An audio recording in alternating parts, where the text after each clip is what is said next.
കാനഡയിലെ പൗരന്മാർക്കും സ്ഥിരതാമസക്കാർക്കും വിസ അപേക്ഷകർക്കും ഒരുപോലെ ബാധകമാകുന്ന പുതിയ ഇമിഗ്രേഷൻ പരിഷ്കാരങ്ങൾ പ്രാബല്യത്തിൽ വന്നു. പാസ്പോർട്ട് ഫീസ് വർധനവ് മുതൽ സൂപ്പർ വിസയിലെ ഇളവുകൾ വരെ നീളുന്നതാണ് പുതിയ മാറ്റങ്ങൾ. കനേഡിയൻ പാസ്പോർട്ട് നിരക്കുകൾ ഏപ്രിൽ മുതൽ വർദ്ധിപ്പിച്ചു. ഫീസ് വർദ്ധിപ്പിച്ചെങ്കിലും അപേക്ഷകർക്ക് ആശ്വാസമായി 30 ദിവസത്തെ പ്രോസസ്സിംഗ് ഗ്യാരണ്ടി സർക്കാർ പ്രഖ്യാപിച്ചിട്ടുണ്ട്. നിശ്ചിത 30 ദിവസത്തിനുള്ളിൽ പാസ്പോർട്ട് നടപടികൾ പൂർത്തിയായില്ലെങ്കിൽ അപേക്ഷകർക്ക് മുഴുവൻ ഫീസും തിരികെ ലഭിക്കും. പൂർണ്ണമായ രേഖകൾ സമർപ്പിച്ച അപേക്ഷകർക്ക് മാത്രമായിരിക്കും ഈ ആനുകൂല്യം. മാതാപിതാക്കളെ കാനഡയിലേക്ക് കൊണ്ടുവരാനുള്ള സൂപ്പർ വിസ നിയമങ്ങളിൽ സർക്കാർ ഇളവ് വരുത്തി. സ്പോൺസർ ചെയ്യുന്ന വ്യക്തികളുടെ കഴിഞ്ഞ 2 നികുതി വർഷങ്ങളിലെ വരുമാനം പരിഗണിക്കും.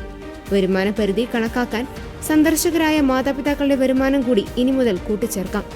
സൂപ്പർ വിസയിൽ വരുന്നവർക്ക് ഓരോ സന്ദർശനത്തിലും 5 വർഷം വരെ കാനഡയിൽ തങ്ങാൻ സാധിക്കും.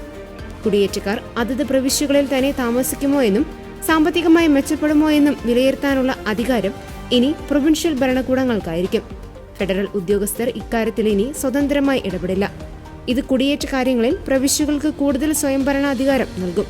കാനഡയിലേക്കുള്ള കുടിയേറ്റം കൂടുതൽ സുതാര്യമാക്കാനും പങ്കാളിത്തം വർദ്ധിപ്പിക്കാനും ലക്ഷ്യമിട്ടാണ് പുതിയ മാറ്റങ്ങൾ.